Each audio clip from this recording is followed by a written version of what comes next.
जैन आपण मिडायल हिस्ट्री सुरू केली. ठीक आहे, मिडायल हिस्ट्री मधला पहिला पार्ट आपण सुरू केला तो म्हणजे कोणता होता?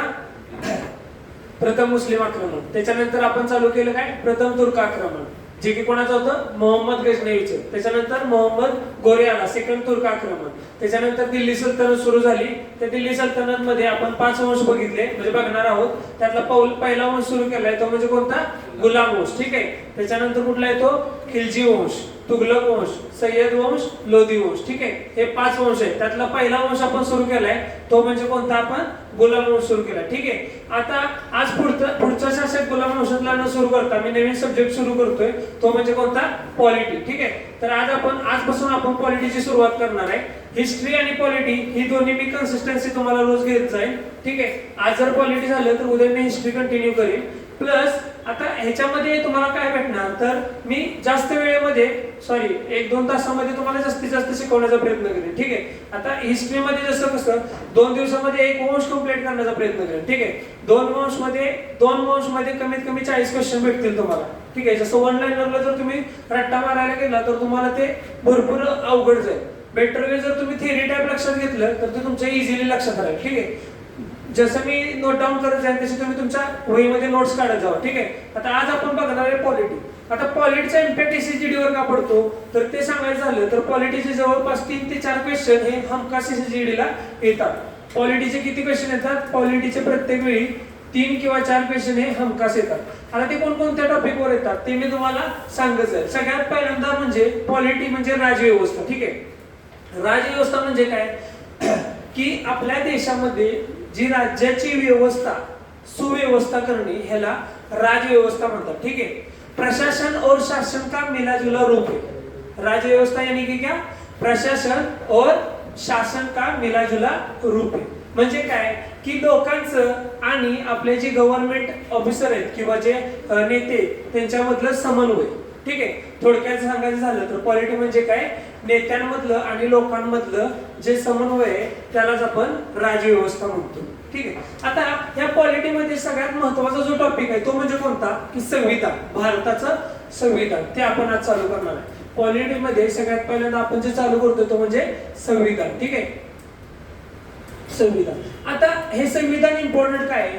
कारण का जर भारताचं संविधानच नसेल, म्हणजे कोणत्याही देशाला जर देशाचा दर्जा द्यायचा असेल तर त्या देशाला अधिकार स्वतःचं संविधान पाहिजे. जोपर्यंत त्या देशाकडे आपलं स्वतःचं संविधान नाहीये किंवा वैयक्तिक संविधान नाहीये तोपर्यंत तो देश हा देशच तयार होत नाही. ठीक आहे, 1947 म्हणजे इसवी सन 1947च्या अगोदर भारत देश होता का? तर होता. पण त्या भारत देशाला स्वतःची ओळख होती का? तर नाही. तिथं भारत देशामध्ये सगळे जे रूल चालायचे ते कोणते चालायचे?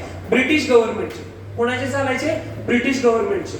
त्यानंतर म्हणजे 1946 ला जे भारतात कॅबिनेट मिशन प्लॅन आला तो कशासाठी आला? की भारताला स्वतःचं संविधान करून देण्यासाठी.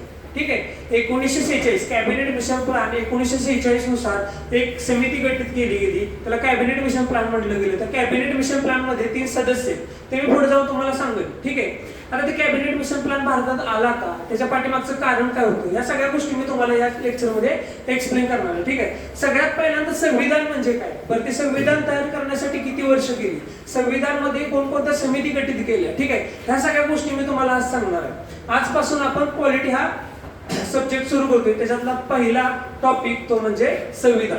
ठीक आहे, आता मला सांगा सगळ्यात पहिला प्रश्न म्हणजे कमेंट मध्ये करत चला की संविधानची मागणी म्हणजे संविधान की मागणी सगळ्यात पहिल्यांदा भारतातल्या कुठल्या नेत्यानं मागितली?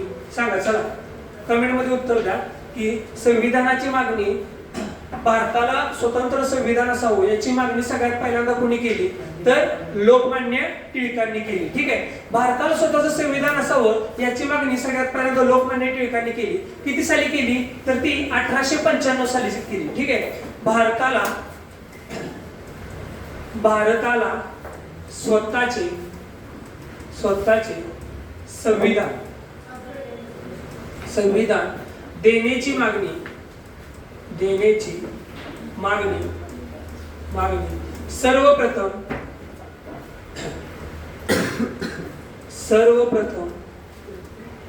कोणत्या भारतीय नेत्याने केली, भारतीय नेत्याने केली, ठीक आहे.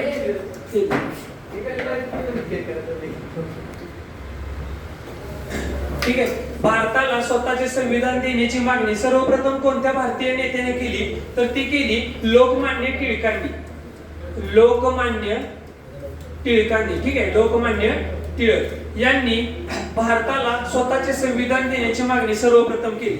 आता यांनी ती मागणी किती साली केली, तर त्यांनी ती मागणी ही 1895 इसवी सनला केली. 1895 इसवी सनला केली. आता त्याच्यानंतर लोकमान्य टिळकांनी 2 वृत्तपत्र सुरू केलेली. त्यांची नावं काय, तर ते म्हणजे लोकमान्य टिळकांनी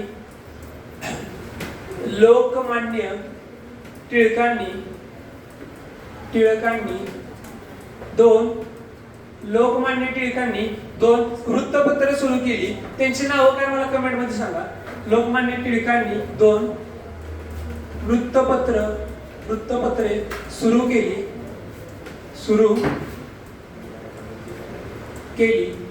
त्यांची नावे काय, ठीक आहे. 2 वृत्तपत्रे सुरू केली, त्यांची नावे काय, तर एक म्हणजे केसरी. एका न्यूजपेपरचं नाव आहे केसरी व दुसऱ्याच आहे मराठा, ठीक आहे. दुसऱ्याच आहे मराठा. केसरी व मराठा हे 2 वृत्तपत्रे लोकमान्य टिळकांनी सुरू केली, ठीक आहे. केसरी न्यूजपेपर जे सुरू केलं त्याची भाषा कोणती होती, तर त्याची भाषा होती मराठी. आणि मराठा जे न्यूजपेपर सुरू केलं त्याची भाषा कोणती होती, तर त्याची भाषा होती इंग्लिश. कोणती होती, इंग्लिश, ठीक आहे.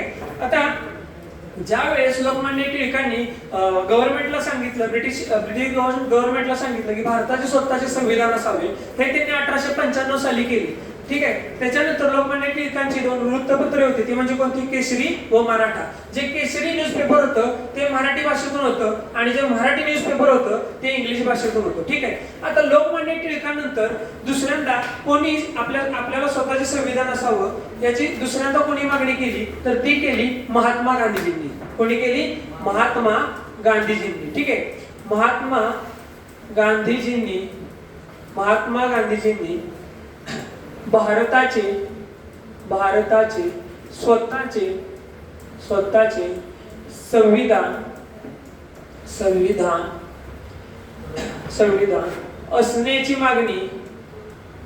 असण्याची मागणी किती साली केली,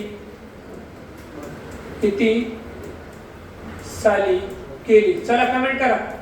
किती साली केली सांगा, चला. महात्मा गांधीजींनी भारताचे स्वतःचे संविधान असावे याची मागणी त्यांनी किती साली केली सांगा लवकर. किती साली केली, 1922 इसवी सन, ठीक आहे. 1922 इसवी सन, ठीक आहे. त्याच्यानंतर स्वराज्य की मांग सबसे पहले किसने की, ठीक आहे. आता एसएसजीडीचा पेपर आहे त्याच्यामुळे त्यांना हा पण प्रश्न येऊ शकतो की स्वराज की मागणी, ठीक आहे. मी तुम्हाला हे क्वेश्चन हिंदी मधून पण देणार, ठीक आहे. आधी मराठीतून एक्सप्लेन करतो थोडेफार, त्याच्यानंतर तुम्हाला हेच क्वेश्चन मी हिंदीतून देतो, ठीक आहे. किंवा मी ड्युअल लँग्वेज मध्ये पण सांगतो तुम्हाला, ड्युअल लँग्वेज मध्ये पण सांगतो. एक मिनिट, ठीक आहे. मी तुम्हाला इथंच ड्युअल लँग्वेज मध्ये पण सांगतो की भारत का सबसे पहिले, ठीक आहे. भारताला स्वतःचे संविधान देण्याची पहिली मागणी कोणी केली, ठीक आहे. ह्याला ड्युअल लँग्वेज मध्ये लिहितो. भारत में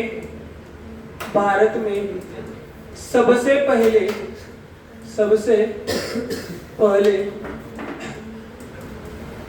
संविधान की मांग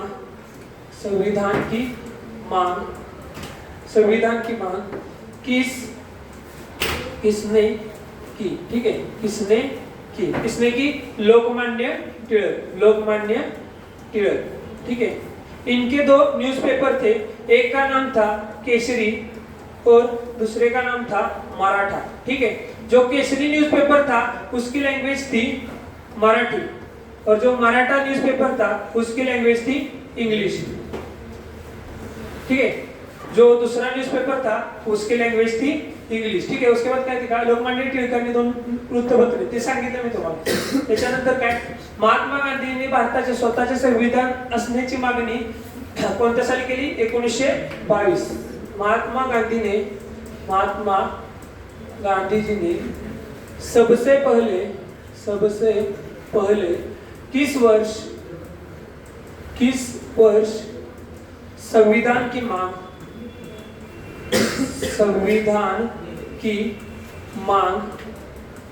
की, ठीक है. किस साल की? 1922 ईस्वी सन, ठीक है. 1922 ईस्वी सन. स्वराज की मांग, ठीक है.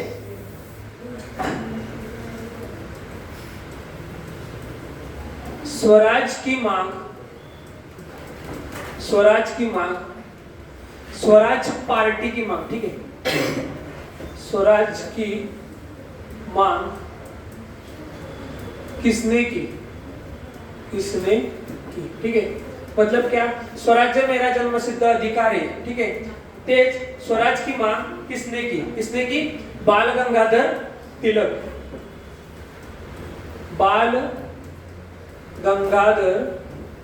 तिलक. ठीक है. इन्होंने स्वराज की मांग की, ठीक है.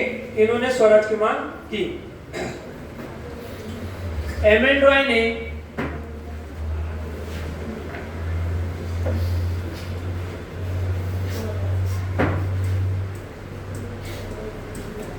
मोतीलाल नेहरू ने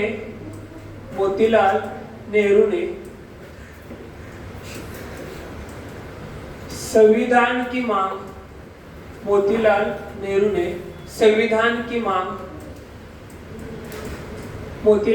ने संविधान की मांग किस वर्ष की, ठीक है. किस वर्ष की? मोतीलाल नेहरू ने संविधान की मांग किस वर्ष की, ठीक है. मोतीलाल नेहरू हे कोणाचे वडील आहेत सांगा मला?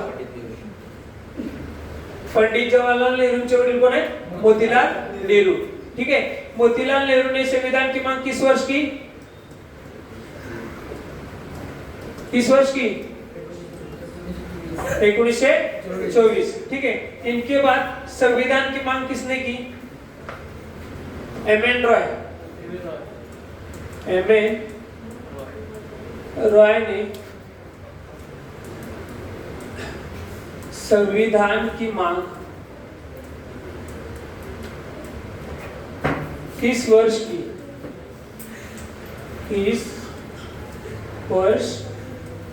ठीक है. एम.एन. रॉय ने संविधान की मांग किस वर्ष की? बताओ. एम.एन. रॉय ने संविधान की मांग किस वर्ष की?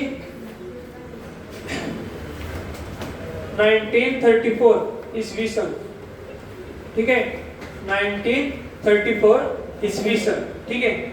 जब मोतीलाल नेहरू ने संविधान की मांग 1924 में की थी, उसके ठीक 10 साल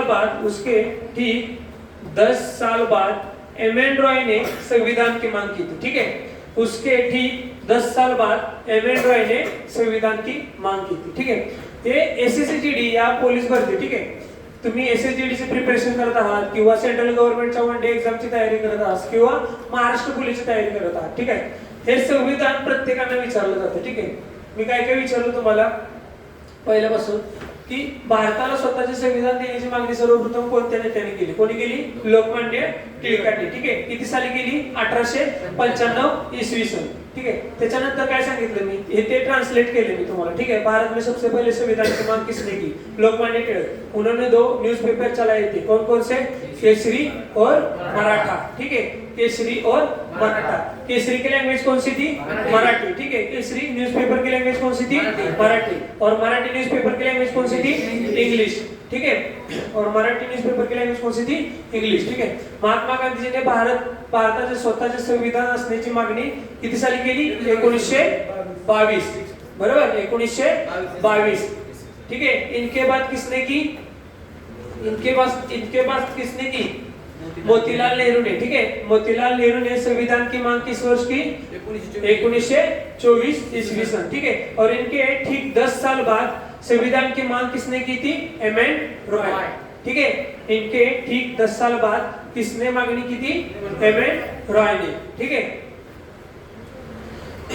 एम.एन. रॉय, ठीक है। एक पार्टी के रूप में,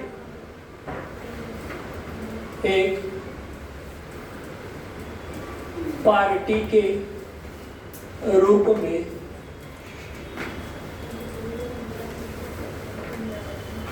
संविधान, एक पार्टी के रूप में, पार्टी मतलब मालूम है ना, कांग्रेस पार्टी, स्वराज पार्टी, ठीक है, पार्टी, हाँ, वो पार्टी के रूप में, ठीक है, या कांग्रेस पार्टी के रूप में, ठीक है, हाँ, कांग्रेस पार्टी के रूप में संविधान बनाने की मांग, ठीक है, कांग्रेस पार्टी के रूप में संविधान बनाने की मांग किस वर्ष की? किस वर्ष की, ठीक है, कांग्रेस पार्टी के रूप में संविधान बनाने की मांग किस वर्ष की थी? किस वर्ष की थी? 1936, ठीक है, 1936। एक पार्टी के रूप में, मतलब कांग्रेस पार्टी के रूप में संविधान बनाने की मांग किस साल की थी? 1936, ठीक है। आता त्याच्यानंतर नेक्स्ट बघणार आपण ते म्हणजे नेहरू कमिटी, ठीक आहे। आता संविधान बनवण्यासाठी सगळ्यात महत्त्वाची गोष्ट काय, ठीक आहे, तर ते काय असणं, आपल्या स्वतःच्या देशाला जर संविधान पाहिजे असेल तर त्यासाठी कोणकोणत्या गोष्टी महत्त्वाच्या आहेत, बरोबर। सगळ्यात पहिली गोष्ट म्हणजे त्या देशावर आपलं स्वतःचं नियंत्रण पाहिजे, ठीक आहे, समजलं ना। त्या देशामध्ये आपल्याला मतदानाचा अधिकार पाहिजे, ठीक आहे।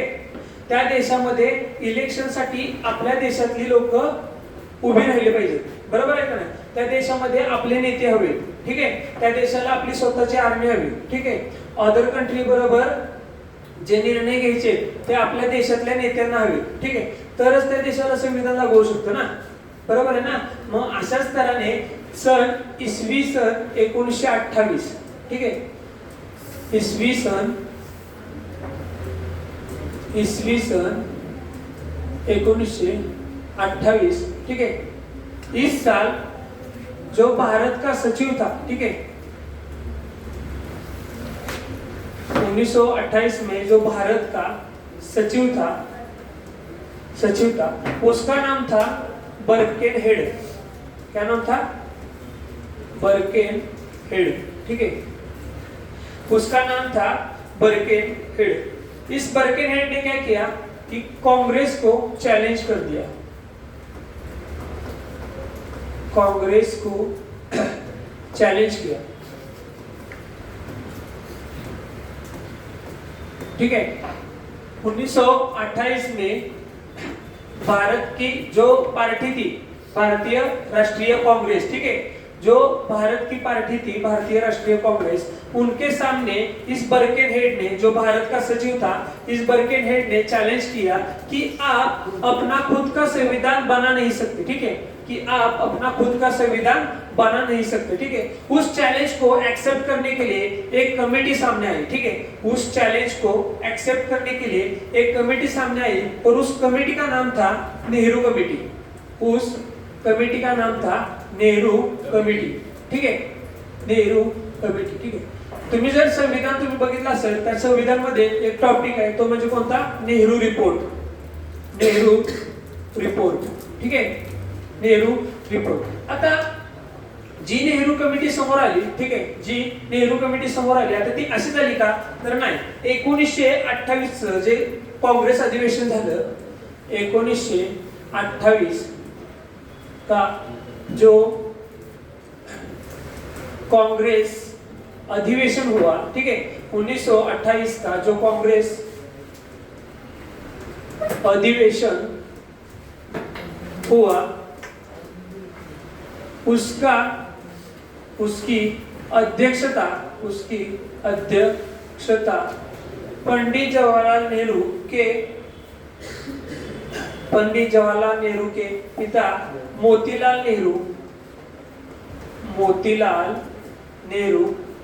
मोतीलाल नेहरू उन्होंने की, ठीक है, मोतीलाल नेहरू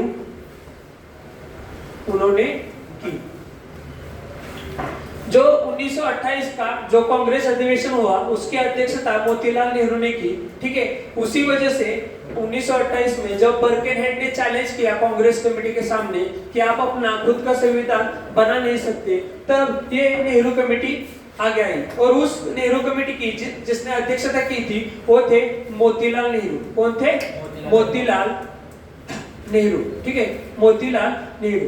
अब जब मोतीलाल नेहरू ने एक कमेटी गठित की, उस कमेटी का नाम दिया नेहरू रिपोर्ट, ठीक है, उस कमेटी का नाम दिया नेहरू कमेटी, ठीक है। और उस नेहरू कमेटी में कितने सदस्य थे? मुझे कमेंट में बताओ कि नेहरू कमेटी में कितने सदस्य थे। नेहरू कमेटी में टोटल 9 सदस्य थे। कितने थे? 9 सदस्य। 9 सदस्य थे। उनमें से इन 9 सदस्यों में से 2 मुस्लिम थे, 2 मुस्लिम थे और 7 हिंदू थे, और 7 हिंदू थे, ठीक है। अब ये जो नेहरू कमेटी सामने आई, ठीक है, ये नेहरू समिति ने जो चैलेंज एक्सेप्ट किया, ठीक है, उनके बाद उन्होंने जो संविधान बनाया, ठीक है, उसके बाद वो जो संविधान बनाया उसको डोमिनियन स्टेट बोला गया। क्या? डोमिनियन स्टेट, ठीक है। इसका मतलब क्या है डोमिनियन स्टेट का? इसका मतलब है कि भारत देश में अंग्रेज रहेंगे लेकिन शासन भारत का होगा, ठीक है। दोहरा राज्य, डोमिनियन स्टेट मतलब दोहरा राज्य, ठीक है। डोमिनियन स्टेट म्हणजे दोहरा राज्य। आता ज्यावेळेस नेहरू समिती पुढे आली, आपले 9 सदस्य त्यांनी तयार केले। त्या 9 सदस्यांमध्ये जे अध्यक्ष होते ते होते मोतीलाल नेहरू, आणि जे सचिव होते ते कोण होते? पंडित जवाहरलाल नेहरू, ठीक आहे। मोतीलाल नेहरूंच्या अध्यक्षतेखाली ती एक समिती गठीत केली आणि त्याच्यामध्ये एक 4 पॉइंट बनवले। ते म्हणजे कोणकोणते बनवले? की डोमिनियन स्टेट, पहला पॉइंट था डोमिनियन स्टेट। दूसरा पॉइंट था भारत देश में स्त्री पुरुष, भारत देश में स्त्री पुरुष समानता, ठीक है। तीसरा पॉइंट था वो था सभी को वोट देने का अधिकार, सभी को वोट देने का अधिकार, ठीक है, सभी को वोट देने का अधिकार। नेहरू कमेटी ने जो संविधान तैयार किया, उसको जो नेहरू कमेटी ने संविधान बनवाया उसको क्या बोला गया? काम चलाओ संविधान, ठीक है। उसका नाम क्या था? नाम मतलब उसको बोला गया कि काम चलाओ संविधान, काम चलाओ संविधान। क्यों ऐसा बोला गया? क्योंकि जब बर्केनहेड ने चैलेंज किया कांग्रेस पार्टी के सामने, तब वो उस वक्त का जो कांग्रेस अधिवेशन का जो अध्यक्ष था वो कौन था? मोतीलाल नेहरू। और उनको पता था अगर मैंने बर्केनहेड का चैलेंज एक्सेप्ट नहीं किया तो वो कांग्रेस की जो अधिवेशन चलती है वो उसको बर्खास्त कर सकता है, ठीक है। क्या कर सकता है? बर्खास्त कर सकता है या उनके खिलाफ एक्शन ले सकता है। इसीलिए मोतीलाल नेहरू ने सामने आकर नेहरू समिति स्थापन की, ठीक है। और उसने डोमिनियन स्टेट की मांग की। उसके बाद भारत देश में स्त्री पुरुष समानता होनी चाहिए, उसके बाद सभी को वोट देने का अधिकार होना चाहिए, और भाषाई आधार पर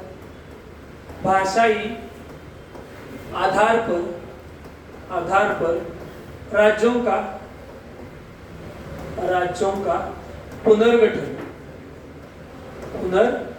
ठीक है। ये नेहरू रिपोर्ट की मांग थी। ये 4 मांग नेहरू रिपोर्ट में थी, ठीक है। वो जब ये काम चलाओ संविधान अधिवेशन में पारित होने से जा रहा था, उसके पहले ही इसको पंडित जवाहरलाल नेहरू और सुभाष चंद्र बोस ने नकार दिया।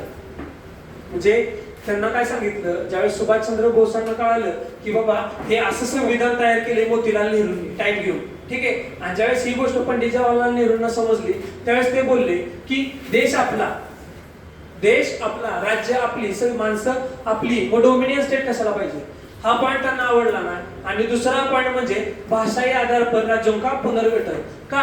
ह्याचा अर्थ असा होतो की तुम्ही लोकांमध्ये वाद निर्माण करताय. ठीक आहे, ह्या 2 पॉईंट मुळे ती अधिवेशनात जायच्या आधी गरज आपल्या 2 नेत्यांनी ह्याला नकार दिला. ते म्हणजे कोण होते? पंडित जवाहरलाल नेहरू आणि सुभाषचंद्र बोस. त्यांना डोमिनियन स्टेट आवडलं नाही. डोमिनियन स्टेट म्हणजे काय? की दोहरा राज्य प्रणाली. याचा अर्थ असा की भारतामध्ये इंग्रज राहणार पण राज्य कोणाकडे असणार आहे? भारताकडे. ठीक आहे, म्हणजे भारतामध्ये वोटिंग करण्याची पद्धत राहणार, भारतातली माणसं वोटिंग करणार, सगळं करणार. पण ज्यावेळेस भारत देश अदर कंट्री बरोबर कम्युनिकेशन करत तर त्यात भारतामधला नेता कोणताही इंटरफेअर नाही करणार. ते कम्युनिकेशन कोण करणार? तर ते कम्युनिकेशन फक्त इंग्रज अधिकारी करणार. ठीक आहे, त्यात भारतीय नेत्यांचा कोणताही हस्तक्षेप चालणार नाही.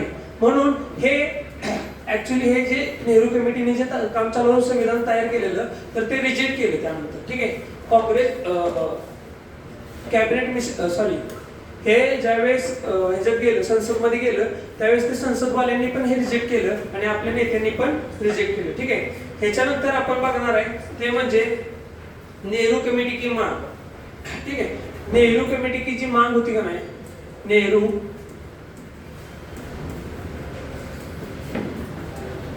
नेहरू कमेटी की मांग स्वीकार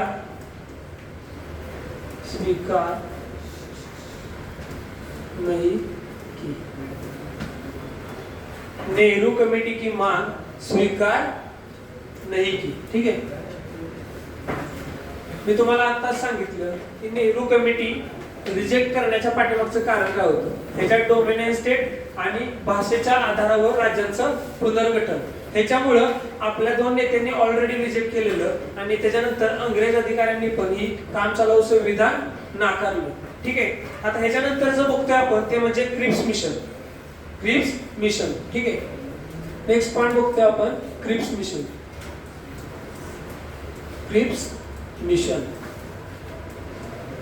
ठीक आहे, आता हे क्रिप्स मिशन भारतात येण्या पाठीमागचं कारण सांगतो तुम्हाला.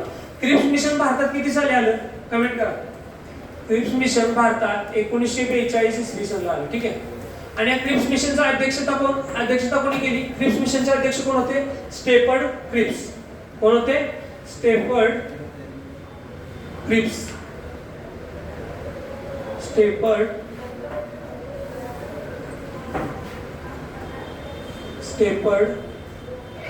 ठीक आहे, हे क्रिप्स मिशनचे अध्यक्ष होते. ठीक आहे, आता क्रिप्स मिशन भारतात येण्या पाठीमागचं कारण सांगतो. 1939 पासून ते 1945 वर्ल्ड वॉर 2 बरोबर, विश्वयुद्ध दुसरं सुरू होतं. त्या काळामध्ये पहिल्या विश्वयुद्धामध्ये ज्यावेळेस महात्मा गांधीजींनी भारतातल्या लोकांना सांगून ज्यावेळेस इंग्रजांची साथ दिली त्यावेळेस जे इंग्रजांनी आश्वासनं दिलेली त्यातलं कोणतंही आश्वासन पूर्ण नाही झालं. ठीक आहे, त्याचाच फायदा त्यांनी वर्ल्ड वॉर 2 मध्ये घेतला आणि इंग्रज अधिकाऱ्यांनी असं सांगितलं की जर आपण याची मदत म्हणजे 1942 ला जे क्रिप्स मिशन आलं त्याच्या आधी असं प्लॅनिंग केलं इंग्रजांनी की जर आपण महात्मा गांधीजींकडे वर्ल्ड वॉर 2 मध्ये मदत करण्यासाठी जर मागणी केली तर महात्मा गांधीजी आपल्याला मदत करतील असा विचार करून त्यांनी भारतामध्ये क्रिप्स मिशन पाठवलं. क्रिप्स मिशन पाठवण्या पाठीमागचं कारण काय होतं? कारण का वर्ल्ड वॉर 2 सुरू होतं त्यावेळेस इंग्रज भरपूर प्रमाणात हरत होते. ज्या ज्या देशांवर इंग्रजांचा कब्जा होता त्या प्रत्येक देशांमधली त्यांची जी पार्टी होती ती हरत चाललेली. त्याच्यामुळे इंग्रजांना महात्मा गांधीजींसमोर झोपण्याशिवाय दुसरा कोणताही ऑप्शन नव्हता. म्हणून त्यांनी भारतामध्ये क्रिप्स मिशन पाठवलं. ठीक आहे, म्हणून त्यांनी भारतामध्ये क्रिप्स मिशन पाठवलं जे की असफल राहिलं. महात्मा गांधीजींकडे ज्यावेळेस स्टेफर्ड क्रिप्स गेले त्यावेळेस त्यांनी पोस्ट डेटेड चेक दिला.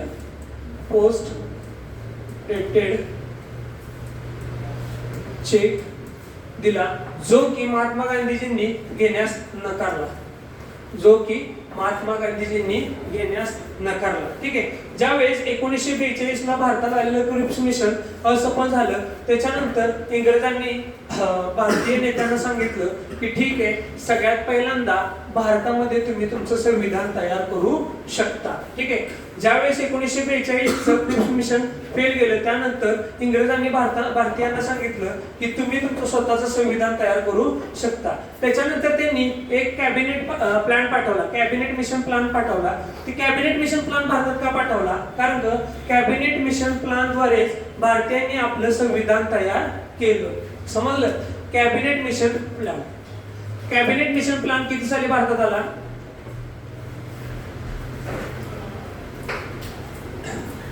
कॅबिनेट मिशन, ठीक आहे, cabinet mission plan. Cabinet mission plan भारतामध्ये किती साली आला? 1946. किती साली आला? 1946. ठीक आहे. कॅबिनेट मिशन प्लॅनची अध्यक्षता कोणी केली? Patrick Lawrence. कोणी केली? Patrick Lawrence. ठीक आहे, पॅट्रिक लॉरेन्स. आणि या कॅबिनेट मिशन प्लॅनचे 2 अन्य सदस्य होते. त्यांची नावं काय? 2 अन्य सदस्य, ते म्हणजे एबी अलेक्झांडर. AB Alexander. आणि दुसरे सदस्य होते ते म्हणजे कोण? स्टेफर्ड. खाली नाही दिसतंय? ठीक आहे. जो मेन अध्यक्ष होता तो होता पॅट्रिक लॉरेन्स. ठीक आहे. आणि त्याच्याबरोबर 2 अन्य सदस्य होते ते म्हणजे कोण? A B Alexander. अलेक्झांडर. आणि दुसरे कोण होते? स्टेफर्ड. Stafford Cripps. हे स्टेफर्ड क्रिप्स मिशन प्लॅन 1942 चा घेऊन आलेले. तो 1942 चा स्टेफर्ड क्रिप्स प्लॅन असफल झाल्यामुळे त्यांनी कॅबिनेट मिशन प्लॅन भारतात पाठवला. आता हा कॅबिनेट मिशन प्लॅन भारतात का पाठवला? कारण कॅबिनेट मिशन प्लॅन द्वारे इंग्रजांनी सांगितलं की भारत स्वतःचे संविधान तयार करू शकतं. ठीक आहे. आणि त्या कॅबिनेट मिशन प्लॅन मध्ये ज्यावेळेस भारतामध्ये आलं त्यावेळेस भारत शासन अधिनियम 1935. भारत शासन अधिनियम 1935 नुसार 1945 साली भारतामध्ये निवडणुका झाल्या. भारत शासन अधिनियम 1935 नुसार 1945 साली भारतामध्ये निवडणुका झाल्या. ठीक आहे. भारतामध्ये निवडणुका झाल्या. ठीक आहे. आता ह्या निवडणुकीमध्ये भाग कोणी घेतलेला? तर तो घेतलेला आपल्या भारतामध्ये 562 रियासती होत्या. किती होत्या? 562 रियासत. ठीक आहे. 4 केंद्रशासित प्रदेश. 4 केंद्रशासित प्रदेश. ठीक आहे. 4 केंद्रशासित प्रदेश आणि 562 रियासत, 4 केंद्रशासित प्रदेश आणि भारत शासन अधिनियम 1935. या 3 बेसिसवर भारतामध्ये निवडणुका झाल्या. आणि त्या प्रत्येक रियासतीमधून काही लोक निवडून आले. ठीक आहे. ते मी तुम्हाला सांगतो. ठीक आहे. संविधान सभेचे गठन करण्यासाठी सगळ्यात पहिल्यांदा जे निवडणुका झाल्या त्या 3 प्रकारे झाल्या. त्या कशा झाल्या की खानदेशामध्ये गव्हर्नमेंट ऑफ इंडिया ऍक्ट 1935 नुसार निवडणुका झाल्या. ठीक आहे. पहिलं म्हणजे खानदेशामध्ये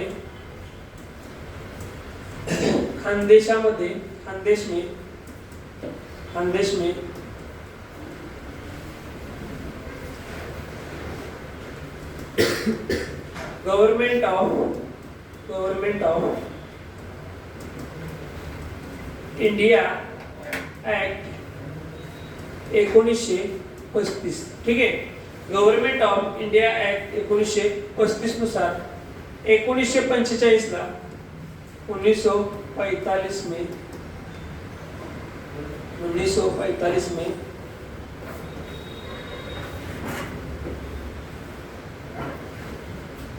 मतदान शुरू हुआ. ठीक आहे. हुआ. त्याच्यानंतर 562 रियासती में मतदान शुरू हुआ और उसके बाद 4 चीफ कमिश्नर एरिया, चीफ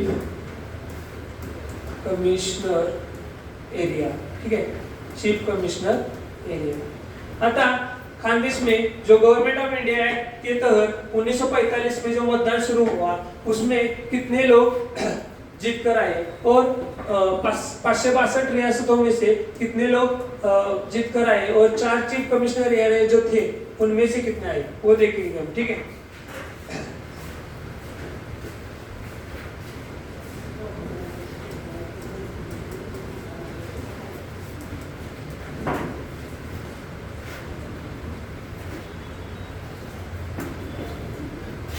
जो कैबिनेट मिशन प्लान भारत आया, ठीक है, उनके तहत हमारे देश में निवडणूक आयोजित हुआ, ठीक है। उसके तहत हमारे यहाँ 3 क्षेत्रों से निवडणुका हो गए, ठीक है, 3 क्षेत्र में से पहला था खानदेश में गवर्नमेंट ऑफ इंडिया एक्ट 1935, ठीक है, क्योंकि 1945 में मतदान शुरू हुआ। उसके बाद 562 रियासत, उसके बाद 562 रियासत और 4 चीफ कमिश्नर एरिया, ठीक है। उसके पहले मैं बताऊंगा कि ये 4 चीफ कमिश्नर एरिया कौन से थे। ये 4 chief commissioner area, 4 chief commissioner area, 4 chief commissioner area. Chief commissioner area म्हणजे काय? केंद्र शासित प्रदेश, केंद्र शासित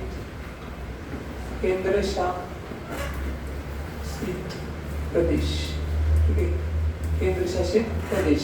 आता या 4 केंद्र शासित प्रदेश मध्ये कोण कोण येतं सांगा चला। पहिला येतो बलुचिस्तान, बलुचिस्तान पहिला येतो बलुचिस्तान। दुसरा कोण? दिल्ली, कोण येतं? दिल्ली। चला नोट डाऊन करत चला, नोट डाऊन करत चला, बलुचिस्तान, दिल्ली।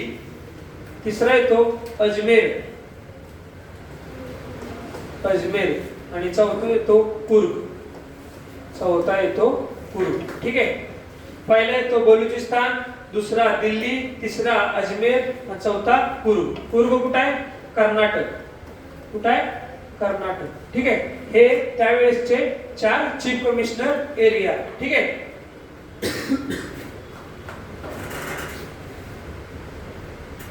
ठीक आहे। आता हे जे खानदेश मधले जे गव्हर्नमेंट ऑफ इंडिया 1935 नुसार 1945 ला जे निवडणुका झाल्या, ठीक आहे, ह्याच्यामध्ये कोण कोण उभं राहिलेले?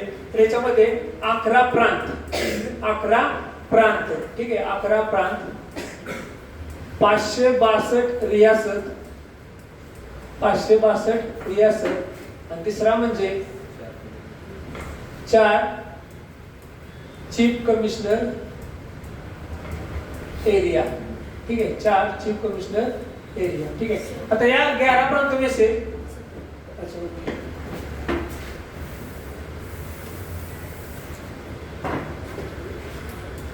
11 प्रांत, 562 रियासत और 4 चीफ कमिश्नर एरिया, ठीक है, 4 चीफ कमिश्नर एरिया, ठीक है। तो 11 प्रांतों में से कितने लोग जीत कर आए थे? कॉलम करा चला, 3 कॉलम करा चला, अरे कॉलम करा, कॉलम करा चला, ठीक है। आता जे हे जे 11 प्रांतों में से जो इलेक्शन हुआ, ठीक है, उन इलेक्शन में से 11 प्रांतों में 292 प्रतिनिधि चुनकर आए, 292 प्रतिनिधि चुनकर आए, ठीक है, चुनकर आए। और जो 562 रियासत थे उनमें 93 प्रतिनिधि चुनकर आए, 93 प्रतिनिधि चुनकर आए। और ये जो 4 चीफ कमिश्नर एरिया थे ये पूर्णतः अंग्रेजों के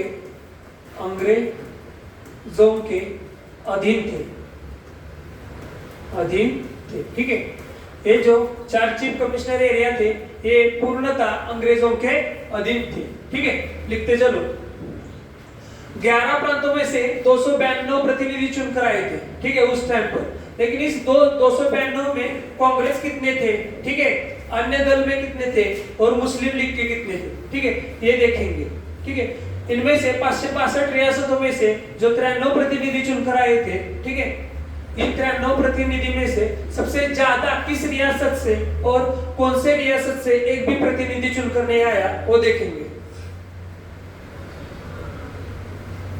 चलेगा?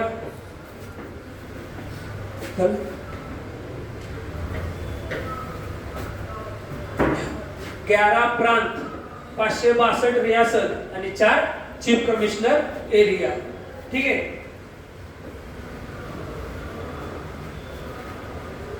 आता हे 11 प्रांत आहेत ना, ते बघणार आपण।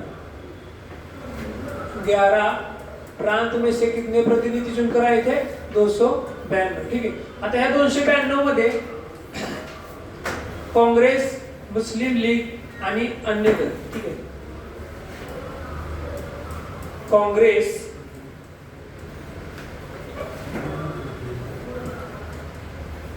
मुस्लिम लीग, अन्य दल, अन्य दल, दिसतंय काही? अन्य दल, ओके। 11 प्रांतों में से 292 में से 211 कांग्रेस के प्रतिनिधि जीत कर आए थे, ठीक है। 211 कांग्रेस के प्रतिनिधि चुनकर आए थे। 73 मुस्लिम लीग के थे, ठीक है, 73 मुस्लिम लीग के थे और अन्य दल के 8 प्रतिनिधि जीत कर आए थे। अन्य दल के 8 प्रतिनिधि चुनकर आए थे। सबसे ज्यादा प्रतिनिधि और सबसे कम प्रतिनिधि, ठीक है, ठीक है।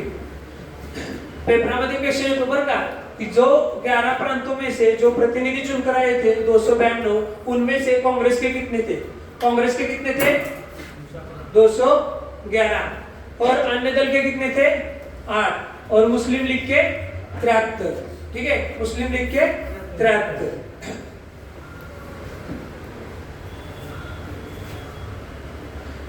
इनमें ठीक है, इनमें एक और सवाल है।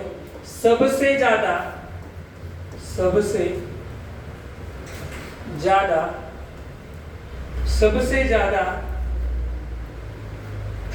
किस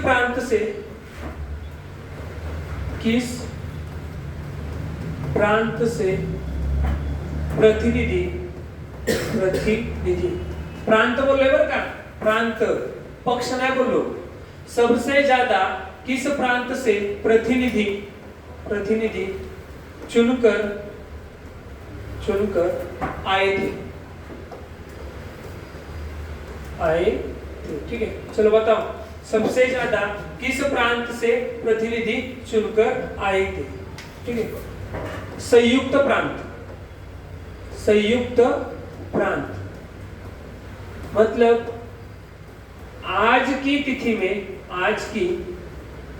तिथि में उत्तर प्रदेश, आज की तिथि में उत्तर प्रदेश कितने प्रतिनिधि चुनकर आए थे? 54, ठीक है। कितने प्रतिनिधि चुनकर आए थे? 54 प्रतिनिधि चुनकर आए थे। संयुक्त प्रांत से कितने प्रतिनिधि चुनकर आए थे? 54 प्रतिनिधि चुनकर आए थे, ठीक है।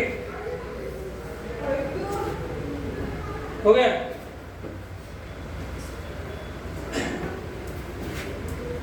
किस रियासत से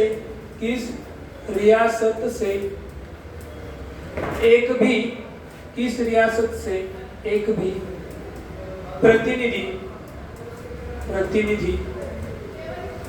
रियासत बोलले बरं का, प्रांत नाही। किती रियासत होते भारतात त्यावेळेस? 562 रियासत। किती होते?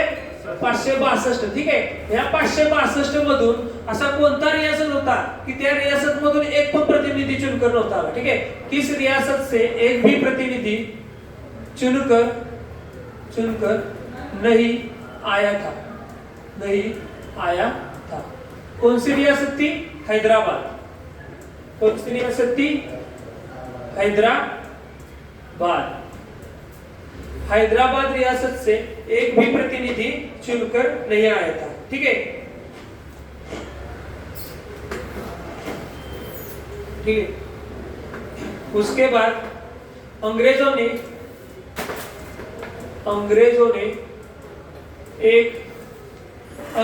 एक कानून बनाया था 1935 में. ठीक है, अंग्रेजों ने एक कानून बनाया था 1935 में कि भारत अपना खुद का संविधान बनाएगी. ठीक है, कि भारत अपना खुद का संविधान सभा बनवाएगी. अंग्रेजों ने एक कानून बनवाया 1935 में. ठीक है, 1935 में कि भारत अपनी संविधान सभा बनवाएगी. भारत अपनी संविधान सभा बनवाएगी. ठीक है, भारत अपनी संविधान सभा बनवाएगी. ठीक है,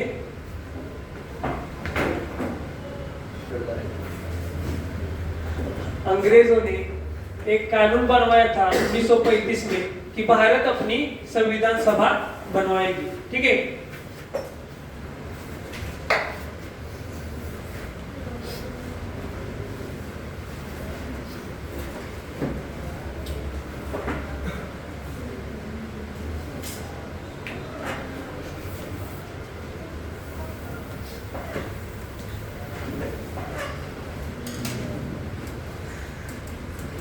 अंग्रेजों ने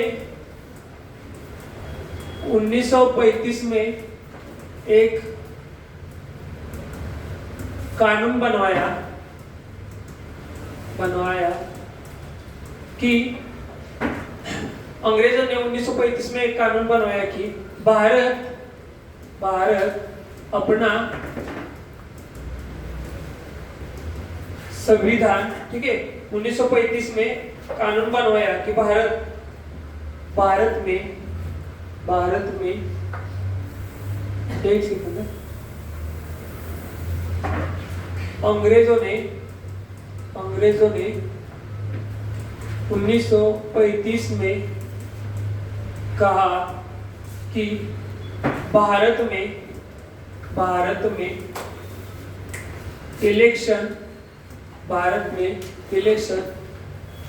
भारत में इलेक्शन करवाए जाएंगे.